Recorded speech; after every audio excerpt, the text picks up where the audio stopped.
Another season in the books.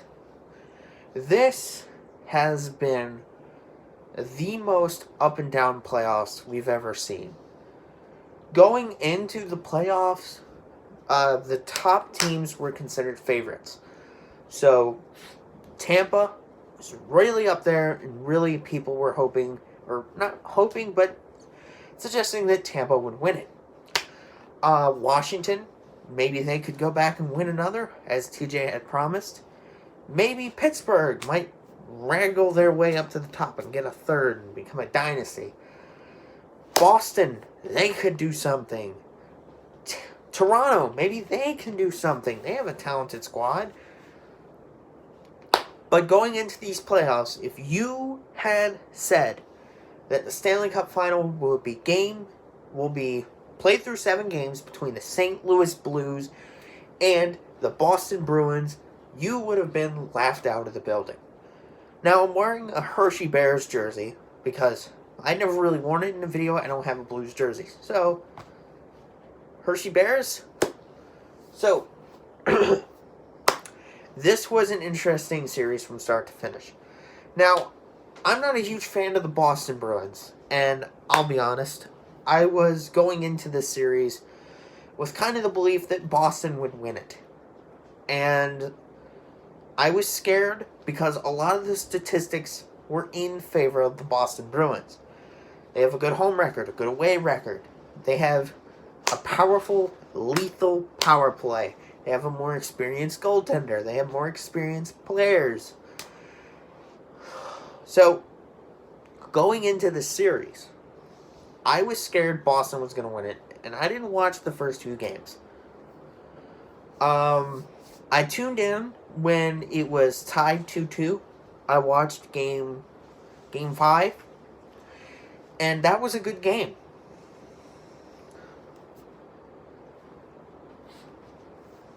I was excited. I thought St. Louis could finally do something in front of their home crowd, lift the Stanley Cup. And I was wrong. Game 6 goes in favor of the Boston Bruins. Now, I'm super pessimistic. So instantly, I told my family, I am not watching this game. I won't.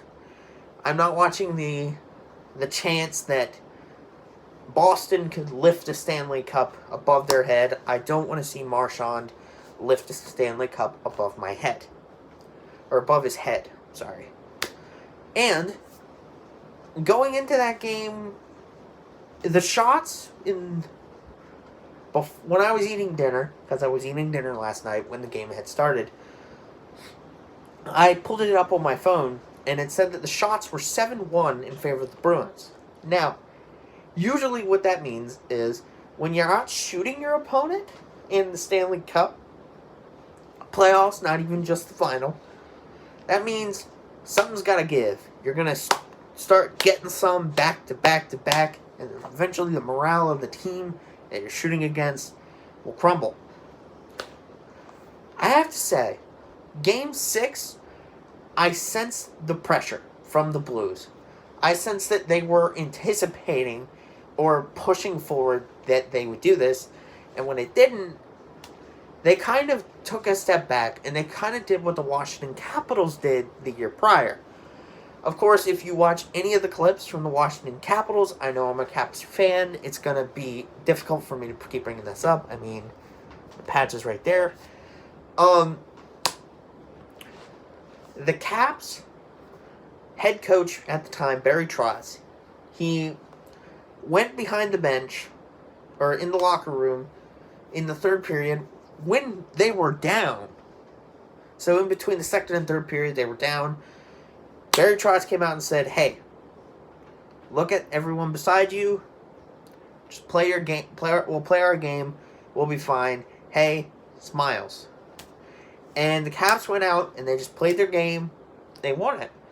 And last night's game was the St. Louis's game at its finest. Yes, they were outshot, but Binnington stood on his head. Yes, shots were getting through, but they weren't good, perfect shots that Boston seems to really gravitate towards. Boston, to me, was choked. Now, in the beginning, it was back and forth. You could tell that, hey, if something eventually gets through, that'll be good for Boston, right? The first goal, Ryan O'Reilly. Second goal, Brad Marchand. What was he doing? I know if you've seen Steve Dangle's video, you've probably heard him complain about it. If you've seen anything, 9 chances out of 10 you've heard about it. But basically what happened was Marchand was going off, and he was going towards the player who had the puck, which was Tarasenko. Now, something happened, I guess. Maybe he missed a check, he connected, and then he went to the bench for a line change. Maybe he was told to, but he went to the bench for a line change. He didn't cover Pietrangelo, who came in from behind, was able to score a goal. That was 2 shots. St. Louis generated 4 shots and 2 of them went in. That's 50-50. And Boston had nothing. That goal was the difference maker. Now, of course, I always never hold my breath. I never go, yes. Now, and that is proof in the pudding. Back last year, again, not to bring this up, but back last year in the Stanley Cup Final, Game 5 between the Caps and the Golden Knights, I did not breathe a sigh of relief until that clock hit 0 of the third period.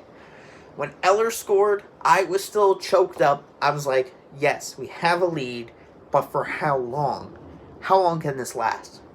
And that is what I was anticipating. I was like, okay, 2-0. The Bruins can come back from this. So I'm going to hold my breath. I'm going to keep it inside. I'm not going to say a word. Second period. No scoring. On either side of the coin. And it seemed like Boston was getting choked out more. And I'm not saying that because I hate Boston. I'm saying that because I noticed it. It seemed like the Boston Bruins were not Boston Bruins. The first period was a Boston Bruins period, even though they generated no shots. Now, Tuukka. Tuukka's an interesting story for me. I'm going to pause what happened in the game and talk about Tuukka Rask for a minute. Because Tuukka Rask, he seems to play better when he gets some shots generated towards him. When you block it off and you don't allow anything to him, he seems to get a little bit out of it. Tuukka plays good when he's in the zone. And ironically, that favored the Blues. Now, back to the game. The first period was a Boston Bruins period, generating shots, generating opportunities, keeping the defense line locked up, not letting anyone get to Tuukka Rask. The Blues, the second period, was more them. It was more even, I would say, but Blues were getting some chances. It didn't seem like they really wanted to score. It seemed like they wanted to keep the lead going. Boston was taking lots of chances. They were shooting things towards the net. They were trying everything they could. Now, Mojo, Marcus Johansson, former Capital. Always fun, right? Marcus Johansson was inconsistent in these playoffs, but it was the same thing when he played for the Capitals. He was a bit inconsistent. Now, I suspect that he might be re-signed by the Boston Bruins if he's up for free agency. If he's not, then he's going to be a Boston Bruin next year. Who knows? Maybe he'll be one of those players that gets sent off during the trade deadline. Maybe he's a player who doesn't get re-signed. Maybe he pulls a William Nylander and he just holds off. Now, third period. Things are kind of evening out. It's the same as the second period. And the first period was Boston was getting shots off, but they weren't generating goals. The Blues used their box defense style, and it was good for generating shots. It was not good for letting Boston players into the net towards Binnington. Able to get those rebounds. And the frustration was boiling over. The crowd was getting quiet. Now, go to the corner. Third goal scored by who? Brandon Shen. Or Braden Shen. It was scored by Shen. Shen has annoyed me last game because Shen was taking so many opportunities that weren't good opportunities, and they were taking me off. And I am not a Shen fan. I remember back when he played for Philly. Yeah, that wasn't a good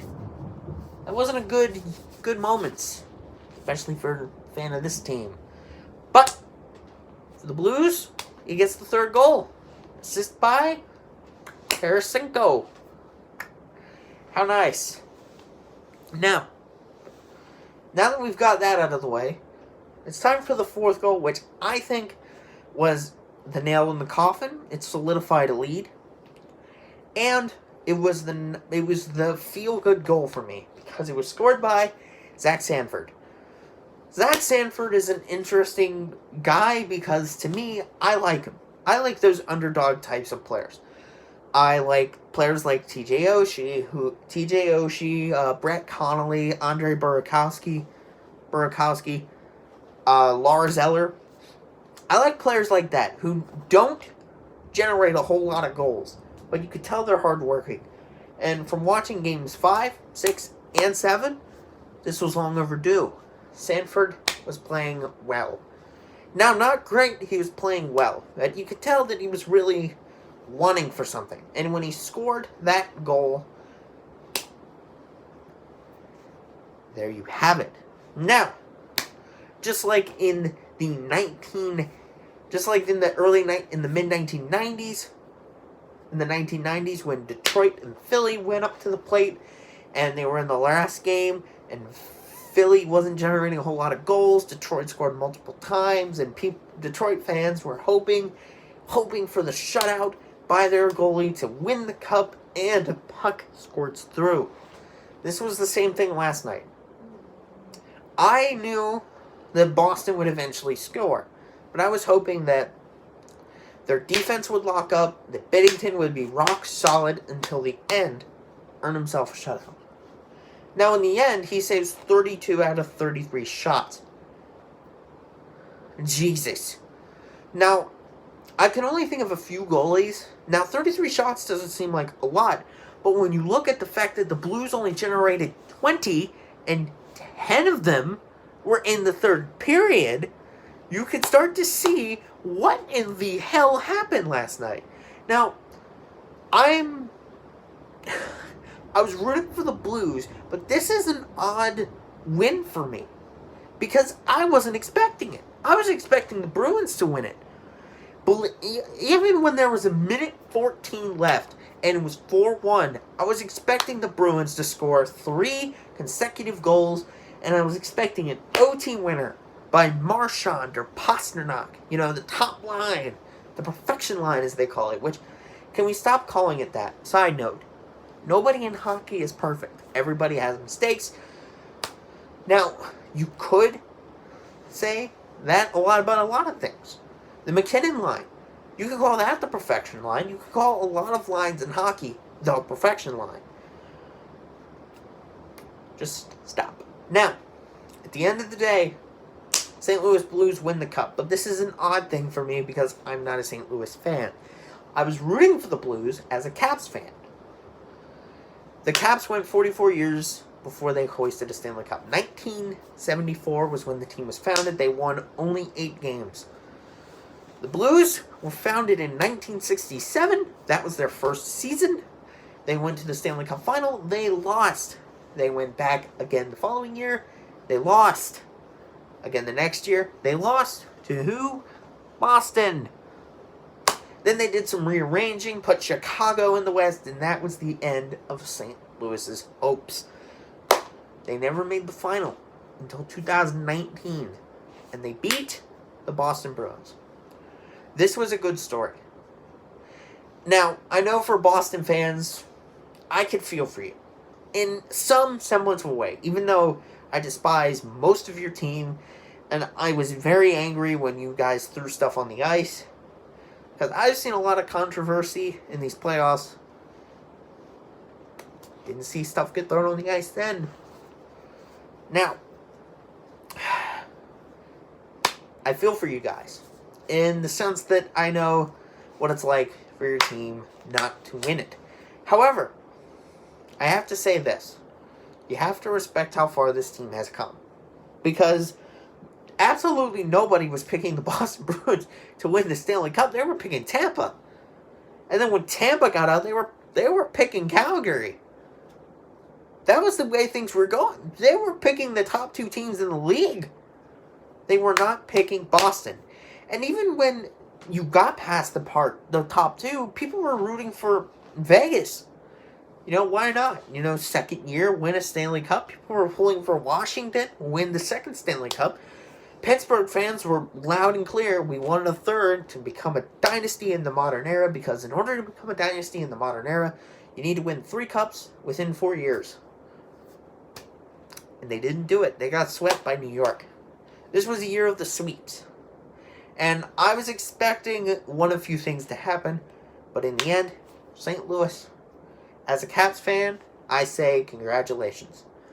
I congratulated you on Twitter. I'm congratulating you in a video. Congratulations.